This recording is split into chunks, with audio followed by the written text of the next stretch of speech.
गणेश चतुर्थी पर चंद्र दर्शन निषेध होने के पीछे की कथा। पौराणिक कथाओं के अनुसार भगवान कृष्ण पर स्यमंतक नाम की कीमती मणि चोरी करने का झूठा आरोप लगा था। झूठे आरोप में लुप्त भगवान कृष्ण की स्थिति देखकर नारद ऋषि ने उन्हें बताया कि भगवान कृष्ण ने भाद्रपद शुक्ल चतुर्थी के दिन चंद्रमा को देखा था, जिसकी वजह से उन्हें मिथ्या दोष का श्राप लगा है। नारद ऋषि ने भगवान कृष्ण को आगे बताया कि भगवान गणेश ने चंद्रदेव को श्राप दिया था कि जो व्यक्ति भाद्रपद शुक्ल चतुर्थी के दौरान चंद्र दर्शन करेगा वह मिथ्या दोष से अभिशापित हो जाएगा और समाज में चोरी के झूठे आरोप में कलंकित हो जाएगा। नारद ऋषि के परामर्श पर भगवान कृष्ण ने मिथ्या दोष से मुक्ति के लिए गणेश चतुर्थी का व्रत किया और मिथ्या दोष से मुक्त हो गए।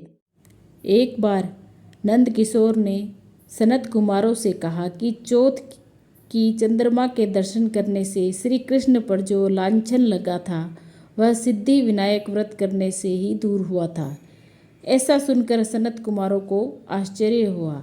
उन्होंने पूर्ण ब्रह्मा श्री कृष्ण को कलंक लगाने की कथा पूछी तो नंद किशोर ने बताया, एक बार जरासंध के भय से श्री कृष्ण समुद्र के मध्य नगरी बसाकर रहने लगे। इसी नगरी का नाम आजकल द्वारकापुरी है। द्वारकापुरी में निवास करने वाले सत्राजित यादव ने सूर्य नारायण की आराधना की। तब भगवान सूर्य ने उसे नित्य 8 बार सोना देने वाली स्यंतकमक नामक मणि अपने गले से उतार कर दे दी। मणि पाकर सत्राजित यादव जब समाज में गया तो श्री कृष्ण ने उस मणि को प्राप्त करने की इच्छा व्यक्त की।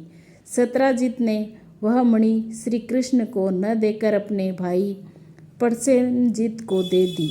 एक दिन प्रसेनजित घोड़े पर चढ़कर शिकार के लिए गया। वहाँ एक शेर ने उसे मार डाला और मणि ले ली। ऋक्षों का राजा जामवंत उस सिंह को मारकर मणि लेकर गुफा में चला गया। जब प्रसेनजित कई दिनों तक शिकार से न लौटा तो सत्राजित को बड़ा दुख हुआ। उसने सोचा श्री कृष्ण ने ही मणि प्राप्त करने के लिए उसका वध कर दिया होगा। अतः बिना किसी प्रकार की जानकारी जुटाए उसने प्रचार कर दिया कि श्री कृष्ण ने प्रसेनजित को मारकर स्यमंतक मणि छीन ली है।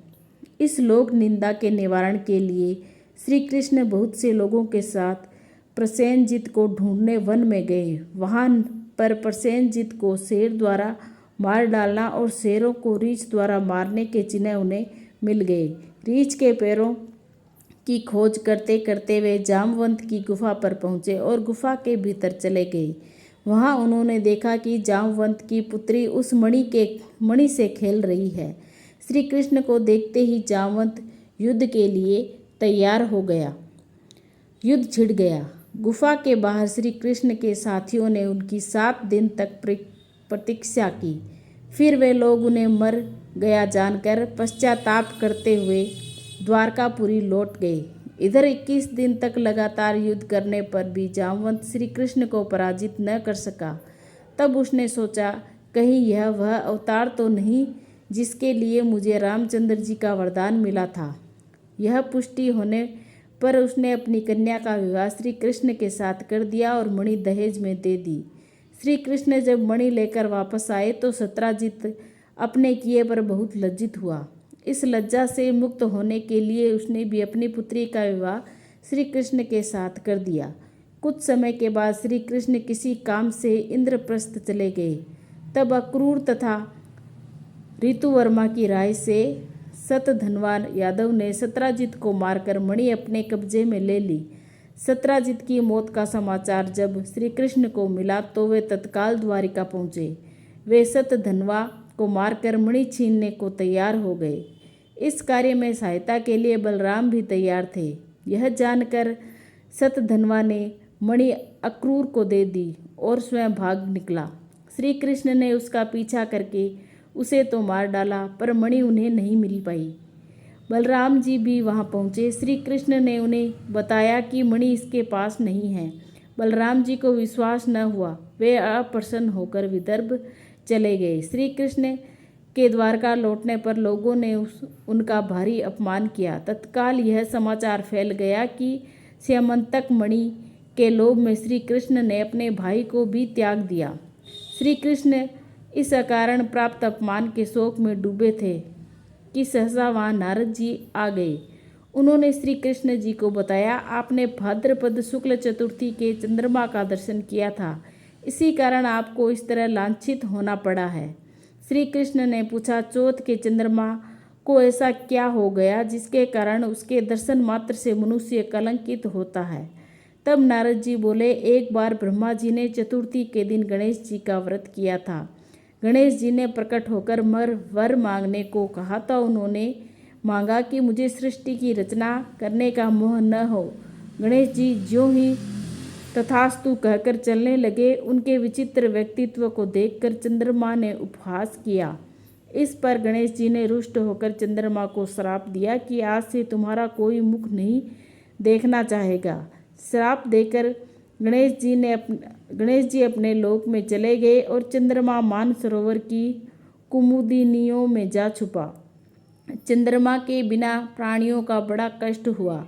उनके कष्ट को देखकर ब्रह्मा जी की आज्ञा से सारे देवताओं के व्रत से प्रसन्न होकर गणेश जी ने वरदान दिया कि अब चंद्रमा श्राप से मुक्त तो हो जाएगा, पर भाद्रपद शुक्ल चतुर्थी को जो भी चंद्रमा के दर्शन करेगा उसे चोरी आदि का झूठा लांछन जरूर लगेगा, किंतु जो मनुष्य प्रत्येक द्वितीया को दर्शन करता रहेगा वह इस लांछन से बच जाएगा।